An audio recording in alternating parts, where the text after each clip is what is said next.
Unit number 5, cell cycle. Cell cycle किसे कहते हैं? सेल साइकिल खुलवी चक्कर को कहते हैं। तो सेल साइकिल में क्या होता है? Cell cycle in living organism many processes like growth, reproduction, repairing and healing are dependent on cell division। कहते हैं कि जिंदा जानदार में बहुत सारे अमलियात जो है ना, जैसे कि नशोनुमा, अमले तौलीद, दोबारा से रिपेयरिंग का अमल, मरम्मत का अमल और ठीक होने का अमल, जख्मों के ठीक होने का अमल, ये सब सेल डिवीजन की बदौलत होता है। सेल डिवीजन की फिर दो अकसाम है, एक को हम कहते हैं इंटरफेज और दूसरे को हम कहते हैं डिवीजन फेज। इंटरफेज किसे कहते हैं? तो the longest part of the cell cycle is the interphase stage. जो सबसे जो तवील और बड़ा जो स्टेज है ना, वो इंटरफेज है। ये अब जो है सेल जो है इंटरफेस के दौरान किन अमल अमल अमल से गुजरता है, तो वो जाहिर किए हुए हैं कि देखिए, तो न्यूक्लियर इनवेलप है ये क्या है? ये सेल का न्यूक्लियर इनवेलप है। ये सेल का इनवेलप है। ये जो है ये है सेल का ये सेल का जो है ना, ये छिलका है, लिफाफा है, ठीक है। न्यूक्लियर इनवेलप है, ये इसमें न्यूक्लियोलस है। ये इसमें क्या है? ये इसमें न्यूक्लियोलस है।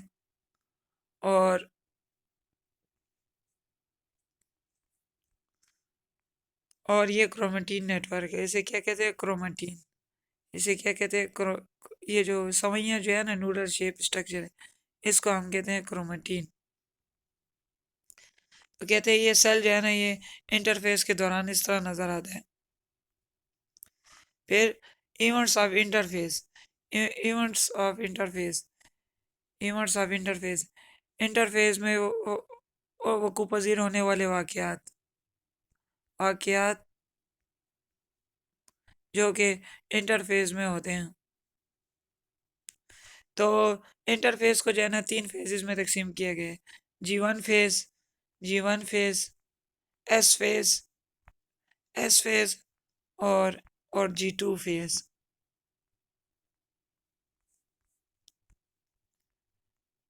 ये इंटरफेस की डायग्राम है, सही है। इंटरफेस की डायग्राम है, तो इसमें जाहिर किया गया है कि सबसे पहले तो G1 फेज होता है। सेल साइकिल का पूरी सेल साइकिल दिखाई गई है इसमें, कि पहले G1 फेज होता है, उसके बाद एस फेज होता है और G2 फेज। इंटरफेस को 3 फेजेस में तकसीम किया गया, G1 फेज, एस फेज और G2 फेज। इसमें सेल क्या अपनी ग्रोथ होती है इंटरफेज में। और फिर इसके बाद जो है ना, माइटोसिस का अमल शुरू हो जाता है, सेल डिवाइड होना शुरू हो जाते हैं। यहाँ पर देखिए सेल की अपनी ग्रोथ हो रही है, सेल खुद ग्रो कर रहा है। G1 फेज में भी सेल ग्रोथ कर रहा है। इसमें देखें क्रोमोसोम इस तरह है। फिर जो एस फेज होता है, इसमें क्रोमोसोम डबल हो जाते हैं सिंथेसिस फेज में। और फिर इसमें जो है ना, क्रोमोसोम सेल डिवाइड होने के लिए तैयारी कर देते हैं। फिर जो है ना, माइटोसिस में जैसे क्रोमोसोम जो है ना, वो 2 सेलों में डिवाइड हो, सेल जो है ना, एक सेल से 2 नए सेल बन जाते हैं। इसको हम कहते हैं पेरेंट सेल। इसको हम कहते हैं पेरेंट पेरेंट सेल सेल। और ये जो 2 नए सेल बने हैं ना, ये जो 2 नए सेल बने हैं, इन सेलों को हम कहते हैं daughter cells. Daughter daughter daughter cells. ये जो 2 नए सेल बने हैं ना, ये जो 2 नए सेल बने हैं, इन 2 नए सेलों को हम डाटर सेल्स कहते हैं और इस सेल को हम पेरेंट सेल कहते हैं। फिर डिवीजन फेज जो है ना, वो ये इसको माइटोसिस कहते हैं। माइटोसिस माइटोसिस माइटोसिस में क्या होता है? ये जिस्म में होती है। ये क्या है? बॉडी सेल डिवीजन है। माइटोसिस क्या है? Body cell body cell division है। ये जो है ना, इंसान के जिस्म में ये सेल डिवाइड होने को क्या कहते हैं? माइटोसिस कहते हैं, या सोमैटिक सेल डिवीजन है। तो माइटोसिस जो है ना, ये सोमैटिक सेल डिवीजन भी से कहते हैं, बॉडी सेल डिवीजन भी से कहते हैं। Soma means body. अब माइटोसिस के स्टेजेस ऑफ माइटोसिस के मराहिल। तो माइटोसिस जो है ना, माइटोसिस स्टेजेस ऑफ माइटोसिस के मराहिल कौन कौन से स्टेजेस होते हैं? तो एक स्टेज जो है ना उसको करियोकाइनेसिस कहते हैं, दूसरा साइटोकाइनेसिस कहते हैं। करियोकाइनेसिस में क्या होता है, करियोकाइनेसिस में न्यूक्लियस डिवाइड होता है। क्या डिवाइड होता है, न्यूक्लियस डिवीजन होती है। करियोकाइनेसिस में क्या होती है, करियोकाइनेसिस में न्यूक्लियस डिवाइड होता है। और साइटोकाइनेसिस में क्या होता है, तो cytokinesis the region of cytoplasm, इसमें साइटोप्लाज्म की तकसीम होती है। फिर माइटोसिस चार मराइल में मुकम्मल होती है। पहले मरहले को हम प्रोफेज कहते हैं, फिर दूसरे मरहले को हम जो है मेटाफेज कहते हैं, और तीसरे मरहले को हम एनाफेज कहते हैं। एनाफेज कहते हैं, एनाफेज कहते हैं। और फिर एनाफेज के दो स्टेप्स होते हैं, एक अर्ली एनाफेज होता है, एक शुरू वाला एनाफेज होता है, लेट एनाफेज होता है, फिर बाद वाला एनाफेज होता है। फिर चौथा जो स्टेप है उसको हम टीलोफेज कहते हैं। और फिर आखिर में क्या, सेल जो है साइटोकाइनेसिस होता है। सेल का जो ये चमड़ा होता है ना, ये डिवाइड होता है, तकसीम होता है। और साइटोप्लाज्म भी डिवाइड होता है, जो सेल के अंदर जो पानी मौजूद होता है वो भी जो है तकसीम होता है। सिग्निफिकेंस ऑफ माइटोसिस, माइटोसिस की अहमियत, माइटोसिस की अहमियत। तो माइटोसिस क्या है, माइटोसिस जो है आपकी ग्रोथ में आपको मदद देती है। For cell to grow new cells are produce by mitosis, जो नए सेल बनते हैं वो माइटोसिस के अमल से बनते हैं। Repair of worn out parts, जो पार्ट्स खराब हो चुके हैं उनको ठीक करने के लिए। इस time you brush your teeth and rinse your mouth, hundreds of dead and worn out cheek cells are being shed into your saliva। कहते हैं जब भी आप अपने जो है ना दांतों को धोते, दांतों को ब्रश करते हैं या जो है अपने मुंह को धोते हैं, तो सैकड़ों जो मुर्दा सेल जो है ना, और वो आपके जिस्म में से, आपके गले में से बाहर निकलते हैं। और one out cheek cell are being shed into your saliva, और बहुत सारे जो अंदरूनी जो सेल है ना, जो आपके मुंह में जो है वो थूक के जरिए भी जो है वो गिर जाते हैं। These dead cell are currently being replaced by the process of mitosis, इन सेलों को जो है मुसलसल तौर पर जो है ना वो नए सेल उनकी जगह भर रहे होते हैं माइटोसिस के अमल के जरिए। ए सेक्सुअल रिप्रोडक्शन, तो माइटोसिस के जरिए सेक्सुअल रिप्रोडक्शन भी होती है, जिसमें सेक्स इन्वॉल्व ना हो, जिनमें मेल फीमेल इन्वॉल्व ना हो, और नए जो है वो बच्चे प्रोड्यूस हो जाए। तो मैनी ऑर्गेनिज्म रिप्रोड्यूस एसेक्सुअली, बहुत सारे जानदार जो है ना वो एसेक्सुअली प्रोड्यूस होते हैं। कौन कौन से टाइप्स है, मिसाल के तौर पे कटिंग के जरिए नया जानवर पैदा हो जाए, ग्राफ्टिंग के जरिए, कलम लगाने के जरिए, बडिंग के जरिए, और रीजनरेशन का अमल। इट इज़ द प्रोसेस, दोबारा से बनने का अमल। It is the process of renewal of organism और the worn out cells and tissues. All organism have the ability to regenerate cells, कहते हैं तमाम जानदारों में ये किसी न किसी हद तक खासियत है कि वो दोबारा से अपने सेलों को बनाए। And tissue develop broken due to certain process necrosis, और जो सेल जो है ना किसी वजह से तबाह हो गए हैं, तो टिश्यूज तबाह हो गए हैं, तो उनको दोबारा से नए पैदा करने की सलाहियत हर जिंदा जानदार में मौजूद होती है। फॉर एग्जांपल, मिसाल के तौर पर regeneration of tail in lizard, मिसाल के तौर पर जो छिपकली है ना, उसकी जो छिपकली की जब पूंछल कट जाती है तो वो नई पूंछल उसकी जगह उगाती है, नई पूंछल निकल आती है। Other organism have the ability to regenerate the whole body, और बाज़ ऐसे जानदार जिनमें पूरे का पूरा जिस्म जो है दोबारा से नया बन सकता है, एक एक टुकड़े से, जिस्म के एक टुकड़े से। मिसाल के तौर पे हाइड्रा। तो ये सब माइटोसिस के अमल से मुमकिन हो पाता है। अब हम आते हैं मियासिस। मियासिस किसे कहते हैं, मियासिस जो है सेक्स सेल डिवीजन है। ये हमारे स्पर्म्स और ये जो एग्स बनते हैं ना, ये मियासिस के अमल के जरिए बनते हैं। मियासिस को दो हिस्सों में तकसीम किया गया है, एक को मियासिस वन कहते हैं और दूसरे को मियासिस टू कहते हैं। मियासिस हमारे गेमीट्स में होती है, सही है। हमारे ओवरीज, फीमेल में ओवरीज के अंदर मियासिस का अमल होता है, और मेल जो है ना वो टेस्टिस के अंदर मियासिस का अमल होता है। सेक्स सेल्स के प्रोड्यूस होते हैं इसकी मदद से मियासिस की। मियासिस वन को चार हिस्सों में तकसीम किया गया है।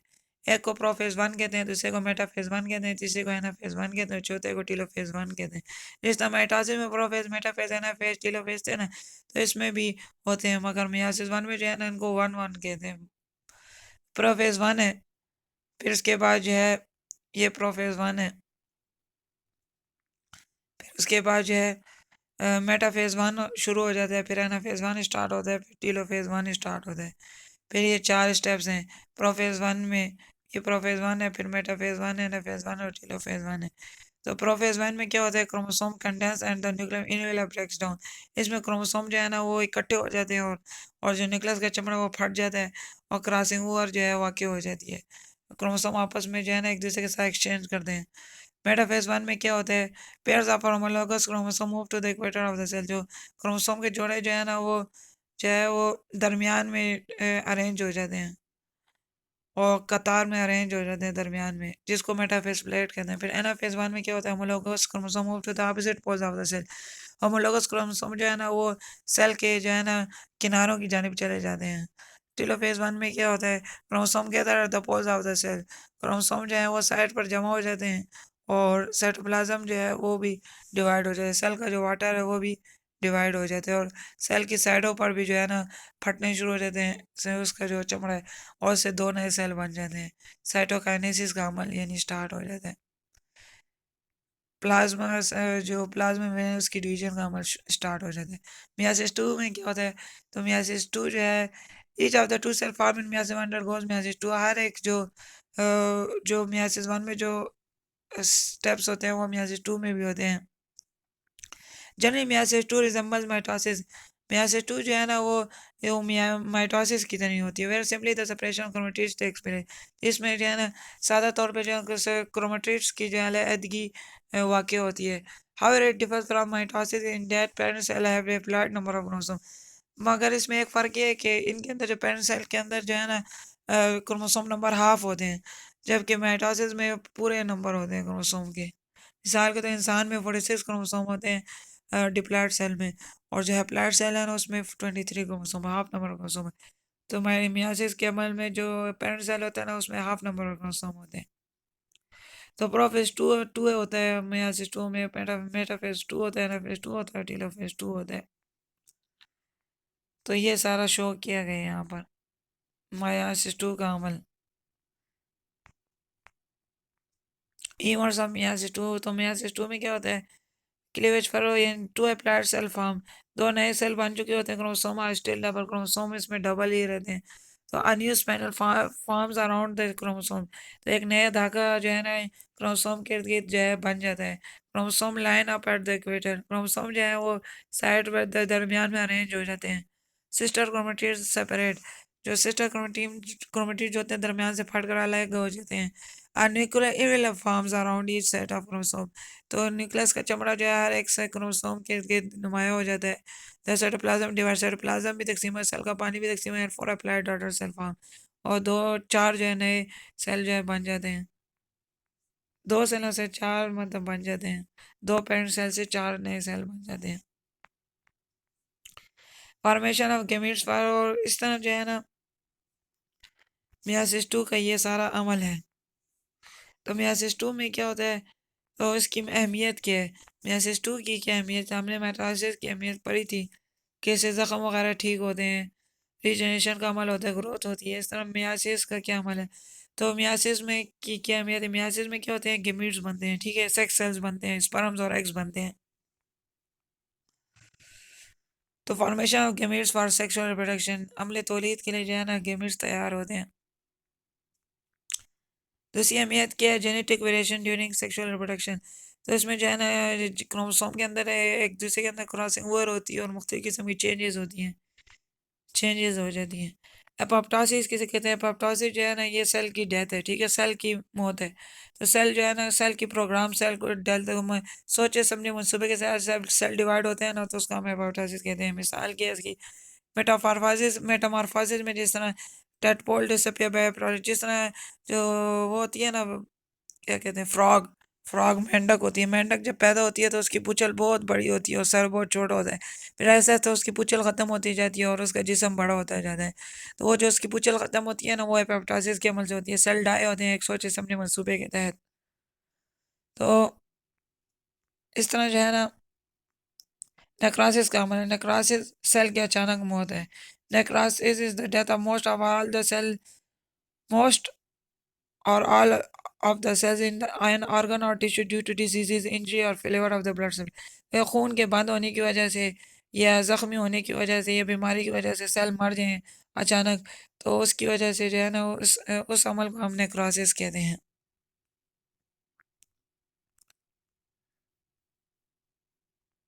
तो अब हम आते हैं एंजाइम्स की जानिब। एंजाइम कैसे कहते हैं? एंजाइम जो है ये हमारे रिएक्शन को स्पीड अप कहते हैं। मेटाबॉलिज्म ये है कि तमाम हमारे जिस्म में जितने भी रिएक्शन होते हैं ना, उन सब को इकट्ठा तौर पे हम मेटाबॉलिज्म कहते हैं। मेटाबॉलिज्म की दो अकसाम है, एक को हम कहते हैं एनाबॉलिज्म और दूसरे को हम कहते हैं कैटाबॉलिज्म। एनाबॉलिज्म एक कंस्ट्रक्टिव प्रोसेस है, इसमें चीज़ें बनती हैं, ठीक है। इसमें मिसाल के तौर पर फोटोसिंथेसिस खुराक के बनने का अमल, ये एनाबॉलिज्म है। कैटाबॉलिज्म रेस्पिरेशन खुराक की तोड़ फोड़ का अमल, ये कैटाबॉलिज्म है।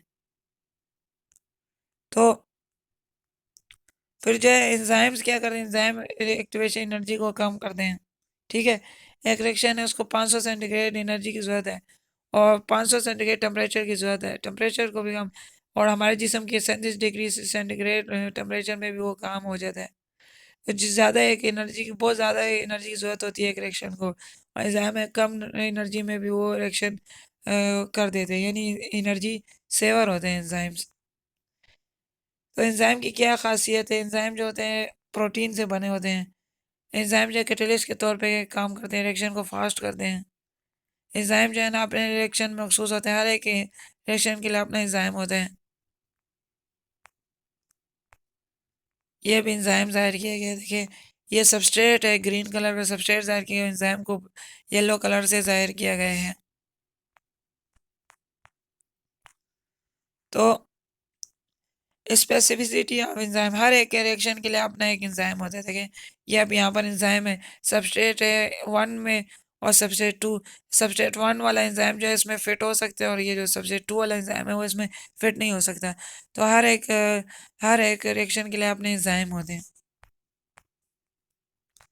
अब ये लॉक एंड की मॉडल, ये एक मॉडल पेश किया था, किसने पेश किया था? एमल फिशर ने 1894 में। वो कहते हैं कि एंजाइम जो है ना वो लॉक एंड की तरह काम करते, ताले और चाबी की तरह मदद करते हैं। एंजाइम जो है वो एक ताला होता है, और जो है सबस्ट्रेट उसकी चाबी होता है। तो आप देखिए ये सबस्ट्रेट है, तो एक एक ख़ास चाबी से एक ताला खुलता है, ठीक है। तो यहाँ पर जो है सबस्ट्रेट जो है एंजाइम जो है, इसमें ताला नहीं खुलता, इसमें क्या होता है कि चाबी को तोड़ा जाता है, ठीक है। मतलब ये सबस्ट्रेट से जो है ना, सबस्ट्रेट को तोड़ कर उसे अलग किया जाता है, उससे प्रोडक्ट्स बनाए जाते हैं। तो ये देखिए हर एक एंजाइम के लिए ख़ास किस्म के सबस्ट्रेट को जो है ना एंजाइम काम कर सकते हैं। लॉक एंड की मॉडल से कहते हैं कि मतलब ये एक सबस्ट्रेट है, तो ये वाला इस एंजाइम पे फिट आ सकते हैं। जिस तरह चाबी, हर एक ताले की अपनी एक ख़ास चाबी होती है, तो इस तरह एक ख़ास सबस्ट्रेट जो है ना वो एक ख़ास एंजाइम के साथ रिएक्शन कर सकते हैं, जुड़ सकते हैं। दूसरे वाला सबस्ट्रेट जो है ना जिसकी शक्ल दूसरी तरह हो, तो वो इस पर जुड़ नहीं सकता, और फिर जब जुड़ जाता है तो उससे प्रोडक्ट बन जाते हैं, वो तोड़ देते हैं एंजाइम उसे, उनको टुकड़ों में तकसीम कर देते हैं। तो लॉक एंड की मॉडल के है कि बिल्कुल ख़ास जो सॉफ्टवेयर एक ख़ास एंजाइम के साथ रिएक्शन करेगा। और इंड्यूस फिट मॉडल किसे कहते हैं? इंड्यूस फिट मॉडल कहते हैं कि एंजाइम में थोड़ी सी लचक होती है, एंजाइम के अंदर जो है ना, एंजाइम जो है ना एक दूसरी तरह का सबस्ट्रेट भी जो है ना, जो थोड़ा जिसमें थोड़ा सा फ़र्क हो, बहुत ज़्यादा फ़र्क ना हो, थोड़ा सा फ़र्क हो, तो उसमें भी एंजाइम जो है वो अटैच हो सकते हैं उसके साथ। यानी एंजाइम की जो एक्टिव साइट है ना, ये जो ऊपर वाली जो साइट है, तो उसमें थोड़ी सी तब्दीली आ जाती है, तो फिर दूसरा सबस्ट्रेट भी उसके साथ एडजस्ट हो सकता है थोड़ा बहुत। यानी दूसरी किस्म की चाबी जो है वो भी उसमें थोड़ी सी फिट हो सकती है, चेंजेस आ सकती हैं एंजाइम में। एंजाइम में थोड़ी सी लचक मौजूद होती है। तो अब जो है factor affect the rate of enzyme action, अब कहते हैं ऐसे अवामिल जो कि एंजाइम की रफ्तार पर जो है वो असरानंदाज होते हैं। Effect of temperature enzyme activity, temperature का क्या एंजाइम की एक्टिविटी पर असर होता है। तो एंजाइम जो है ख़ास टेम्परेचर पे काम करता है, ठीक है। तो कहते हैं अब तो ज़्यादातर एंजाइम जो है ना 40 से लेकर 45 सेंटीग्रेड में काम करते हैं, 40 से लेकर 45 सेंटीग्रेड में काम करते हैं। उससे ज़्यादा हो जाए तो फिर एंजाइम टूट जाते हैं, ख़राब हो जाते हैं, उनका रिएक्शन स्लो हो जाता है। Effect of pH enzymic activity, pH को पावर ऑफ हाइड्रोजन कहते हैं, ठीक है। 7 से कम पीएच हो तो तेजाबियत शुरू हो जाती है, और अगर 7 से ऊपर पीएच हो तो फिर असासियत या बेसिसिटी स्टार्ट हो जाती है। तो कहते हैं most enzyme function between pH of 6 to 8, बहुत सारे एंजाइम जो है ना वो 6 to 8 पीएच में काम करते हैं, मगर पेप्सिन जो मैदे में एंजाइम जो है ना वो 2 पीएच में भी काम कर लेते हैं, यानी तेजाबियत के माहौल में भी काम करता है। और ट्रिप्सिन जो है ना वो बेसिक माहौल में काम करता है, वो पीएच ऑफ 8 में काम करता है, अच्छी तरह से पीएच ऑफ 8 में काम करता है। Effect of concentration of substrate on enzyme activity, अब जितने ज़्यादा सबस्ट्रेट होंगे तो उससे रिएक्शन पे क्या असरात हो मरतब होंगे। तो सबस्ट्रेट को तो एंजाइम ने काटना होता है ना, एंजाइम तो एक छुरी के तौर पे काम करता है। और जितने मतलब खरबूजे वगैरह तरबूज हैं वो एक सबस्ट्रेट है मिसाल के, तो जितने ज़्यादा सबस्ट्रेट या तरबूजे या सेब ज़्यादा होंगे तो उतने ज़्यादा रिएक्शन की रफ्तार पे कितना उसका फ़र्क पड़ेगा।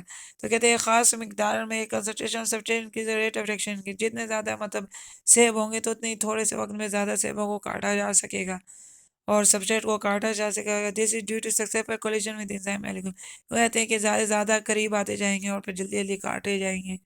However if the substrate concentration increase beyond a saturation point, लेकिन कहते हैं अगर बहुत ज़्यादा सबस्ट्रेट हो जाए तो फिर तो एंजाइम की रफ्तार स्लो हो जाएगी ना, क्योंकि बहुत ज़्यादा उसको तो काट नहीं सकेगा।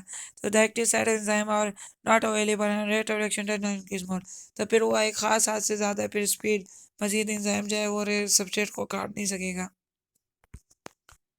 तो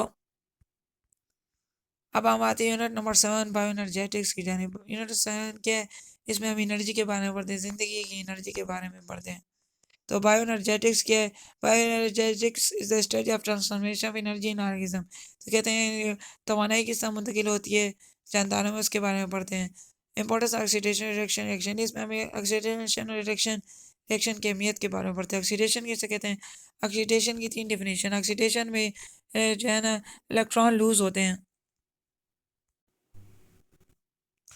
तो ऑक्सीडेशन में क्या होता है, ऑक्सीडेशन में की 3 डिफिनेशन है। ऑक्सीडेशन में इलेक्ट्रॉन लूज होते हैं, लॉस ऑफ इलेक्ट्रॉन होता है, और इसके अलावा ऑक्सीडेशन में जो एटम्स के साथ जो है ना या मॉलिक्यूल्स के साथ जो है ऑक्सीजन अटैच होता है, ऑक्सीजन का एटम अटैच हो जाता है, जुड़ जाता है, ऑक्सीजन ऐड हो जाती है, और जो है ऑक्सीजन गैस ऐड हो जाती है, ऑक्सीजन का एटम ऐड हो जाता है, और जो है ना हाइड्रोजन का एटम हो तो वो अलग हो जाते हैं, रिमूव हो जाता है, बाहर की जानिब चला जाता है ऑक्सीडेशन में। और रिडक्शन इसकी बोला, रिडक्शन में इलेक्ट्रॉन गेन होते हैं, और रिडक्शन में जो है हाइड्रोजन जो ऐड होती है, हाइड्रोजन अटैच होती है, और ऑक्सीजन रिमूव हो जाती है। तो ATP as the energy currency of the cell, ATP एक मॉलिक्यूल है जो कि सेल की जो है ना तवानाई जो है एटीपी की सूरत में जो है वो सेल जो है इस्तेमाल करता है। अब ये देखिए एटीपी जो है ना इसका मतलब एडिनोसिन ट्राइफॉस्फेट, ये 3 फास्फेट है के 3 फास्फोरस के एटम्स होते हैं उसमें, ठीक है। तो फास्फेट ग्रुप से 3 फास्फेट के एटम्स हैं, इनके दरमियान में एक मजबूत हाई एनर्जी बॉन्ड्स होती हैं जो कि टूटती हैं। इसके अलावा एटीपी में राइबोस शुगर होती है और एडनिन एडनिन का स्ट्रक्चर होता है। तो फोटोसिंथेसिस, फोटोसिंथेसिस किसे कहते हैं, फोटोसिंथेसिस जो है ना वो ज़िंदगी का एक खुराक की सूरज की रोशनी में खुराक की तैयारी का अमल है, इसकी वजह से ज़िंदगी मुमकिन है। फोटो का मतलब है, फोटो मीन्स लाइट और synthesis means to manufacture. Photo का मतलब है रोशनी और सिंथेसिस मतलब है तैयार होना। फोटोसिंथेसिस का अमल में 6 कार्बन डाइऑक्साइड और 12 H2O के मालिक्यूल, 6 कार्बन डाइऑक्साइड गैस के मालिक्यूल और 12 पानी के मालिक्यूल सूरज और क्लोरोफिल की मौजूदगी में ग्लूकोज तैयार करते हैं। C12O6 तैयार करते हैं और 6 ऑक्सीजन के मालिक्यूल तैयार करते हैं और 6 वाटर के मालिक्यूल तैयार करते हैं। Role of chlorophyll and sunlight in photosynthesis, पर क्लोरोफिल और सूरज की रोशनी का क्या किरदार है। तो क्लोरोफिल जो है वो blue and red portion of light को जो है वो जज़ब करता है, ठीक है। और क्लोरोफिल जो है ना उसके अंदर जो है ग्लूकोज तैयार होती है। Intake of carbon dioxide water by plant, तो कहते हैं कार्बन डाइऑक्साइड और वाटर जो है पौधे लेते हैं, ठीक है। पौधों के अंदर पत्ते होते हैं जिनके अंदर सुराखें होती हैं, जिसमें जिसके ज़रिए जो है ना कार्बन डाइऑक्साइड जो है गैस जो है इंटर होती है, और वाटर जो है नीचे जड़ों के ज़रिए से पत्तों में जाता है और फिर से ग्लूकोज तैयार होती है। मैकेनिज्म फोटोसिंथेसिस, फोटोसिंथेसिस के अमल का तरीकाकार। तो फोटोसिंथेसिस में एक लाइट रिएक्शन होते हैं सूरज की रोशनी में, जिसमें सूरज की रोशनी से जो है एडीपी और इनऑर्गेनिक फास्फेट से एटीपी बन जाता है, एक फास्फेट उसके साथ जुड़ जाता है उससे एटीपी बन जाता है, एनएडीपी से एनएडीपीएच बन जाता है, और H2O से ऑक्सीजन बन जाती है। ये लाइट रिएक्शन में होता है। और डार्क रिएक्शन में क्या होता है? तो डार्क रिएक्शन जो है ना, डार्क रिएक्शन, तो डार्क रिएक्शन को केल्विन साइकिल भी कहते हैं। तो डार्क रिएक्शन में एटीपी से एटीपी टूट कर जाए, एटीपी और इनऑर्गेनिक फॉस्फेट उससे अलग हो जाता है और एनएडीपीएस से एनएटीपी बन जाता है और कार्बन डाइऑक्साइड से ग्लूकोज बन जाती है। तो causes concept of limiting factors in photosynthesis। Photosynthesis के रफ्तार को कम करने वाले अमल कौन से हैं? उसको महदूद करने वाले, एक तो सूरज की रोशनी की शिद्दत है, ठीक है, इफेक्ट ऑफ लाइट इंटेंसिटी। एक खास हद तक अगर रोशनी ज़्यादा हो तो रिएक्शन बहुत तेज चलता है और रोशनी कम हो तो रिएक्शन कम चलेगा। और रिएक्शन अगर हद से ज़्यादा रोशनी बढ़ जाए तो फिर नुकसान हो जाता है, फिर रिएक्शन स्लो हो जाता है। Carbon dioxide concentration, carbon dioxide जो है जितनी ज़्यादा होगी तो रिएक्शन जो है वो तेज़ होता जाएगा। टेम्परेचर जितने एक ख़ास हद तक जो है ना टेम्परेचर में रिएक्शन जो है वो 20 से 30 सेंटीग्रेड जो है ना वो ख़ास मौजूद टेम्परेचर में रिएक्शन बहुत फास्ट चलता है। जब इससे ज़्यादा चला जाए तो फिर रिएक्शन स्लो हो जाता है। रिस्पायरेशन, रिस्पायरेशन किसे कहते हैं? रिस्पायरेशन जो है ना खुराक की तोड़ फोड़ का अमल है। रिस्पायरेशन को उर्दू में अमले तनफ़ुस कहते हैं। इसमें खुराक टूटती है, ग्लूकोज के मालिक्यूल टूटते हैं, एनर्जी मिलती है। इसकी दो अक़साम है, एक को हम एनारोबिक रिस्पायरेशन कहते हैं। एनारोबिक रिस्पायरेशन जो है ना ये ऑक्सीजन की गैर मौजूदगी में होती है। इसकी दो अक़साम, एक को हम लैक्टिक एसिड फर्मेंटेशन कहते हैं, इसमें लैक्टिक एसिड बनती है। एक किस्म में लैक्टिक एसिड बनती है जैसे कि, और दूसरा जो ये चक्के में बनती है यानी योगर्ट वगैरह जो है, योगर्ट वगैरह जो है इसमें बैक्टीरिया फर्मेंटेशन होती है। और लैक्टिक एसिड फर्मेंटेशन जो है ये माइक्रो ऑर्गेनिज्म में होती है। और ये हमारे लैक्टिक एसिड जो है वो योगर्ट जो है वो अलग है, और जो लैक्टिक एसिड जो है वो हमारे मसल में जब हम वर्जिश करते हैं तो हमारे पट्टे जो है ना, पट्टों के अंदर लैक्टिक एसिड जमा हो जाती है। अल्कोहलिक फर्मेंटेशन, अल्कोहलिक फर्मेंटेशन भी जो है एन एरोबिक रिस्पिरेशन की किस्म है, बगैर ऑक्सीजन के जो रिस्पिरेशन होती है उसकी किस्म है। तो इसमें जो खुराक टूटती है और ऑक्सीजन की गैर मौजूदगी में, और इसमें शराब बनती है। अम्ल तखमीर है, खमीरा होता है मगर शराब जिस साल के तो, और आटा जो खमीर होता है, तो ये भी, ये सारा अमल जो है इसमें भी अल्कोहलिक फर्मेंटेशन के ज़रिए मुमकिन होता है। एरोबिक रिस्पिरेशन, एरोबिक रिस्पिरेशन जो है ऑक्सीजन की मौजूदगी में होती है। ये एरोबिक रिस्पिरेशन का अमल है, ठीक है। इसमें जो हम सांस ले रहे हैं तो हमारे सेलों के अंदर एरोबिक रिस्पिरेशन हो रही है। तो इसमें जो है ग्लूकोज के मालिक्यूल के जो CH12 और 6 और 6 ऑक्सीजन के मालिक्यूल आपस में कंबाइन होकर जो है ग्लूकोज के मालिक्यूल को तोड़ देते हैं और इससे 6 कार्बन डाइऑक्साइड गैस बन जाती है के मालिक्यूल बन जाते हैं और 6 वाटर के मालिक्यूल बन जाते हैं और 36 ATP हमें एनर्जी की करेंसी मिल जाती है, 36 ATP मिल जाते हैं। अब एरोबिक रेस्पिरेशन को जो है ना फिर 3 हिस्सों में तकसीम किया गया है। पहले मरहले को 3 मराहिल में तकसीम किया गया है। पहले मरहले को ग्लाइकोलाइसिस कहते हैं, इसमें ग्लूकोज टूटती है। दूसरे मरहले को क्रेब्स साइकिल कहते हैं, तीसरे मरहले को इलेक्ट्रॉन ट्रांसपोर्ट चेन कहते हैं। तो एनर्जी कितनी प्रोड्यूस होती है रेस्पिरेशन के अमल में? तो 38 ATPs बनते हैं जिसमें से 2 ATPs खर्च हो जाते हैं और 36 ATPs टोटल जो है वो बन जाते हैं एरोबिक रेस्पिरेशन के अमल से।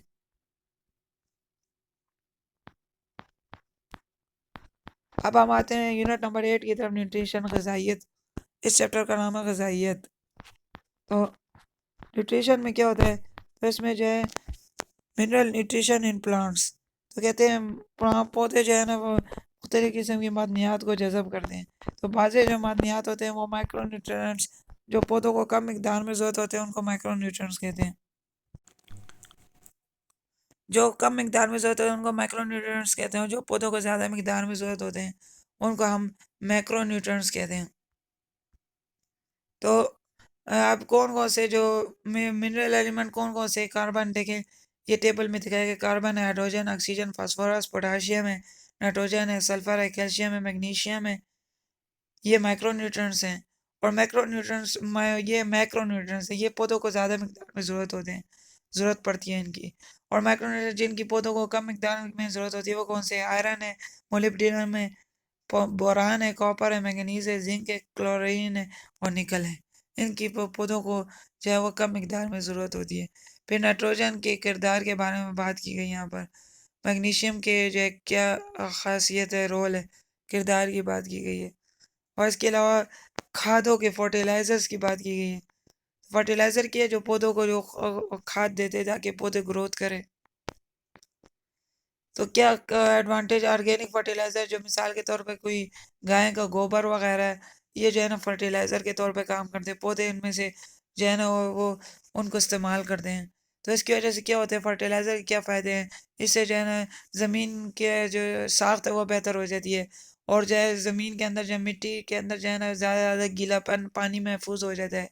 और हवा के गुजरती है और मिट्टी नरम हो जाती है। और इसमें से जो है ना न्यूट्रंस निकलते हैं, यानी नाइट्रोजन वगैरह जो है ना एटम्स निकलते हैं इसमें से। और मुस्तकिल तौर पर और लीचिंग का अमल जो है ना उसमें कम होने का ख़तरा होता है। लीचिंग के अमल का ख़तरा कम होता है। और सॉइल जो है ना वो ज़्यादा से ज़्यादा न्यूट्रंस को होल्ड कर सकती है।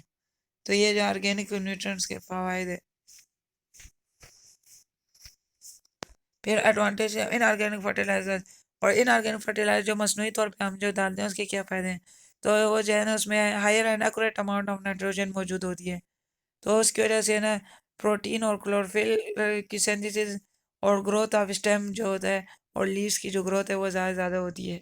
तने और पत्तों के लिए जो नशोनुमा ज़्यादा से ज़्यादा होती है। Higher amount of phosphorus results in more flower. तो फास्फोरस भी मसनूई खाद में हमने ज़्यादा डाली होती है, तो उसकी वजह से ज़्यादा जो फूल हैं वो ज़्यादा से ज़्यादा बढ़ते हैं। और फ्रूट जो है वो जो फल बनते हैं वो भी बड़े बड़े बनते हैं।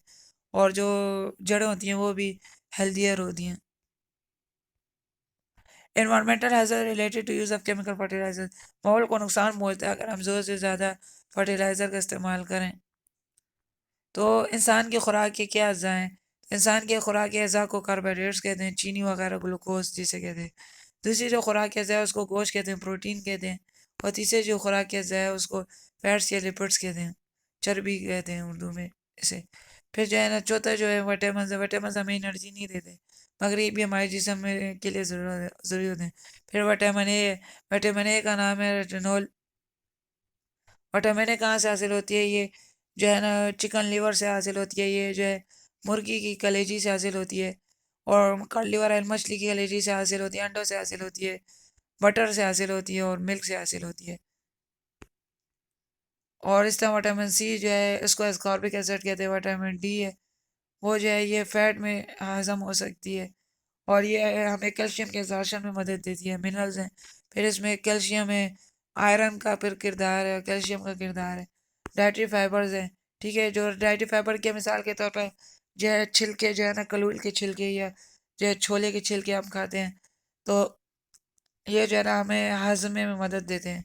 वाटर पानी जो है ये भी हमारे जिस्म के लिए ज़रूरी है, ठीक है। बैलेंस डाइट हमें जो है खुराक को एक ख़ास मकदार में खाना चाहिए। तो आप relationship of energy requirements with age कहते हैं कि एज के साथ कितनी एनर्जी की रिक्वायरमेंट होती है। तो during growth period new cells are form at greater age. जब कहते हैं बच्चे होते हैं तो ज़्यादा एनर्जी की ज़रूरत होती है। तो इसी तरह जो है ना एनर्जी रिक्वायरमेंट्स विद जेंडर के मेल और फीमेल को कितनी एनर्जी की ज़रूरत होती है, तो कहते हैं कि women have a community lower metabolic rate. कहते हैं औरतों में जो है रिएक्शन स्लो होता है निस्बतन मैन की मर्दों की बनिस्बत। तो कहते हैं कि इंसानों मर्दों को ज़्यादा एनर्जी की ज़रूरत होती है। और एक्टिविटी जितनी ज़्यादा हम एक्सरसाइज करेंगे, फिजिकल एक्टिविटी उतनी ज़्यादा हमें ज़्यादा एनर्जी की ज़रूरत होगी। इस तरह माल न्यूट्रिशन या खुराक में कमी या ज़्यादती की वजह, जैसे माल न्यूट्रिशन कहते हैं, तो माल न्यूट्रिशन की वजह से ये बीमारियाँ होती हैं। प्रोटीन एनर्जी माल न्यूट्रिशन यानी गोश्त की कमी की वजह से माल न्यूट्रिशन से एक पीएम बीमारी हो जाती है, एक मरासमस बीमारी हो जाती है जो कि बच्चों में होती है। कार्बोहाइड्रेट या चर्बी या गोश्त कम खाने की वजह से क्वाशियरकोर बीमारी होती है। तो ये प्रोटीन एनर्जी माल न्यूट्रिशन की एक किस्म है जिसमें क्वाशियरकोर बीमारी होती है। ये बच्चों में भी होती है और और बालिगों हज़ारात में भी होती है। और मिनरल डिफिशिएंसी डिजीज, मादनियात की कमी की वजह से जो बीमारी होती है उसको एमडीडी कहते हैं।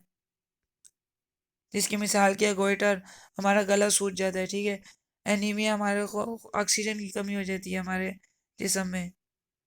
और ऑस्टियोपोरोसिस, हमारे जोड़ों में, हड्डियों में जो है ना, हड्डियों में सुराखें पैदा हो जाती है। रिकेट्स बीमारी, जोड़ों का दर्द होता है और होता है कि हड्डियाँ कमज़ोर हो जाती हैं।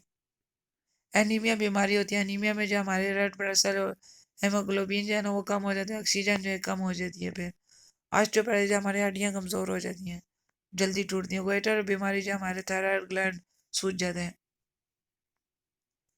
ओवर इनटेक ऑफ न्यूट्रिएंट्स, अगर हम ज़्यादा से ज़्यादा न्यूट्रिएंट्स लें तो फिर उससे भी क्या हो जाता है, तो ओवर इनटेक की वजह से जो हमारे जो सुस्ती पैदा हो, नाजिया पैदा हो जाती है, फैटिग पैदा हो, उल्टियाँ आ जाती है, हमारे गुर्दे डैमेज हो सकते हैं, फेल हो सकते हैं। और काजिद माल न्यूट्रिशन की कमी की खुराक की वजह से ये क्यों होती है? क्योंकि मान लीजिए due to lack of knowledge और बेंच डाइट, अगर हम गलत कि हमें इल्म ना हो और हम सही तरीके से खुराक ना इस्तेमाल करें, हमारे जिस्म में जो है वो न्यूट्रिएंट्स की जो जज़ब कम मिकदार में हो, या गुर्बत की वजह से भी माल न्यूट्रिशन का अमल हो सकता है। इंसानी डाइजेस्टिव सिस्टम, इंसानी हाजमे का निज़ाम यहाँ पर बताया गया है, ठीक है। तो ये एलिमेंट्री कैनल बताया गया है। खुराक देखिए, ओरल कैविटी होती है, ओरल कैविटी होती है इंसान की, मुंह की जो है ये, मुंह का खाली जगह। और सलेवरी ग्लैंड है, थूक पैदा करने के ग्लैंड है। फिर फेरेंक्स है जो खुराक, हलक जिसे कहते हैं। एपिग्लॉटिस है, गले का ढकना है। जो सांस और खुराक जो है ना, हमें एक वक्त में जब हम खुराक खाते हैं तो सांस नहीं ले सकते, और जब सांस लेते हैं तो खुराक नहीं खा सकते। तो दरमियान में ढकना होता है, वो इन दोनों खुराक की नाली और सांस की नाली को मैनेज करता है। एसोफेगस को हम खुराक की नाली कहते हैं। फिर मैदा है, फिर स्माइल है, फिर पेंक्रियाज है, इसको लबलबा कहते हैं। तो ये बाकी सब आर्गन्स है। तो अब डिसऑर्डर ऑफ गट कहते हैं कि अगर जो है ना हमारे हाजमे के निज़ाम में फ़र्क पैदा हो जाए, फिर क्या होता है, कॉन्स्टिपेशन, कब्ज़ हो जाता है, ठीक है। इसके अलावा डायरिया हो जाता है, पेट ख़राब हो जाता है, अल्सर पैदा हो जाते हैं, हमारे मैदे के अंदर सुराखें पैदा हो जाती हैं। अब यूनिट नंबर 9 है, उसको ट्रांसपोर्ट कहते हैं, ठीक है। तो ट्रांसपोर्ट प्लांट, पौधों में किस तरह मतलब पानी वगैरह गुजरता है और खुराक किस तरह गुजरती है। तो जाइलम जो है ना, जाइलम, जाइलम जो है वो पानी की तरसील करता है, ट्रांसपोर्ट करता है, जड़ों से पौधों तक, पौधों में पानी फैलाता है। और फ्लोएम जो है वो पौधों में जो है वो खुराक जो है वो जमा करता है। ट्रांसपिरेशन एक ऐसा अमल है जिसके जरिए जो है ना, जो पौधों ने पानी जज़ब किया होता है वो पत्तों के जरिए बाहर की जानिब निकल जाता है। तो अब ट्रांसपोर्टेशन ऑफ वाटर कौन करता है, तो पानी की तहसील जो है वो जाइलम टिश्यू करता है, ठीक है। इसके अलावा जो है ट्रांसलोकेशन फूड इन प्लांट में खुराक किस तरह मुंतकिल होती है, तो फ्लेम में खुराक तैयार होती है और फिर वो फ्रूट्स में या स्टेम में या रूट्स में स्टोर होती है। और ट्रांसपोर्ट इन ह्यूमन, इंसानों में किस तरह ट्रांसपोर्ट होती है, तो इंसान में जब ब्लड जो है वो खुराक को घुमाता है, ठीक है। और और खून गर्दिश करता है, और और जो है ऑक्सीजन को भी हर एक सेल को पहुंचाता है। फिर ब्लड में क्या होता है, प्लाज्मा पानी होता है। और रेड ब्लड सेल सुर्ख खून के ज़रात होते हैं, जिसको एरिथ्रोसाइट भी कहते हैं और आरबीसीज भी कहते हैं। दूसरा, खून के अंदर वाइट ब्लड सेल होते हैं, ल्यूकोसाइट्स होते हैं। और इसके अलावा फिर तीसरी जो खून में चीज़ होती है उसको प्लेटलेट्स कहते हैं, थ्रोम्बोसाइट्स कहते हैं। ये खून के जमाने में मदद देते हैं। जबकि वाइट ब्लड सेल हमें हमारा दिफा करते हैं जरासीमों के खिलाफ। और रेड ब्लड सेल क्या करते हैं, ऑक्सीजन की ट्रांसपोर्ट करते हैं, ऑक्सीजन लाते ले जाते हैं।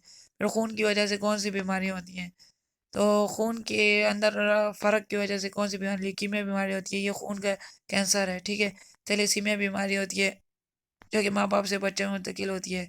तो इसकी वजह से क्या होता है, मैकेनिज्म प्रोड्यूसिंग हेमोग्लोबिन के अंदर हेमोग्लोबिन सही तरह से प्रोड्यूस नहीं होते, तो उसकी वजह से क्या होता है, बहुत ज़्यादा एनीमिया हो जाता है, ऑक्सीजन की कमी हो जाती है। ब्लड ग्रुप सिस्टम, अब हमारे जिसम में कौन कौन से ब्लड ग्रुप हैं, तो हमारे 4 ब्लड ग्रुप हैं। एक को ब्लड ग्रुप ए कहते हैं, दूसरे को ब्लड ग्रुप बी कहते हैं, और तीसरे को ब्लड ग्रुप ए बी कहते हैं, और चौथे को ब्लड ग्रुप ओ कहते हैं। तो फिर एक को देखिए ग्रुप ए कहते हैं, दूसरे को ब्लड ग्रुप बी कहते हैं, तीसरे को ब्लड ग्रुप ए बी, और तीसरे को, चौथे को ब्लड ग्रुप ओ कहते हैं।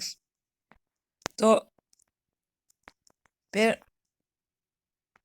इस तरह जो है ना, फिर एक ब्लड ग्रुप ए पॉजिटिव होते हैं, फिर ए नेगेटिव होते हैं, फिर बी पॉजिटिव होते हैं, बी नेगेटिव, और A B positive, A B negative होते हैं। फिर इंसानी दिल है, उसका स्ट्रक्चर यहाँ पर बताया गया, ठीक है। दिल जो होता है वो खून की ट्रांसपोर्टेशन करता है। फिर कार्डियक साइकिल या दिल के हार्ट बीट के बारे में बताया गया, कि जो दिल की धड़कन है उसके बारे में बताया गया। तो कहते हैं कि normal rate of heart beat in healthy human being 72 times per minute.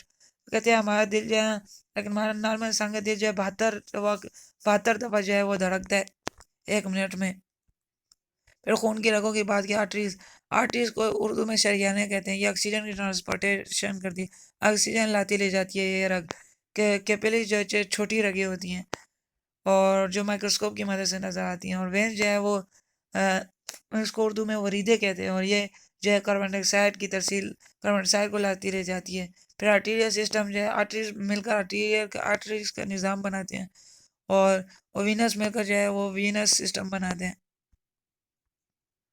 फिर ब्लड सर्कुलेशन किसने, इसने खून की जो है गर्दिश के बारे में काम किया था। तो एक साइंसदान था, मुसलमान साइंसदान, उसका इब्न अल नफीस था, उसने काम किया था।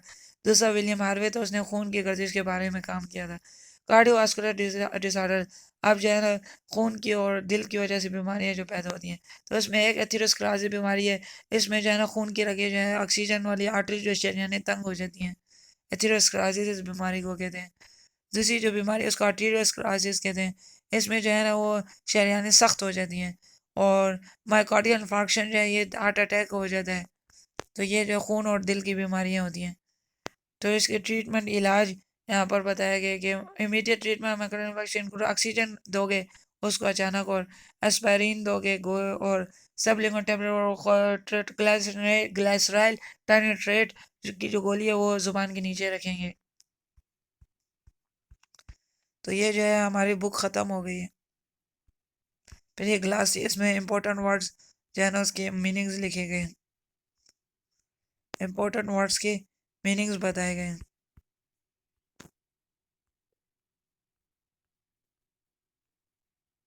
फिर यहाँ पर रेफरेंसेस दिए गए हैं कि बुक किससे तैयार की गई है, और फिर अतरस के नाम ये इज़हार अहमद और साहिर शाह और जगम हसन ने जो है इसमें काम किया।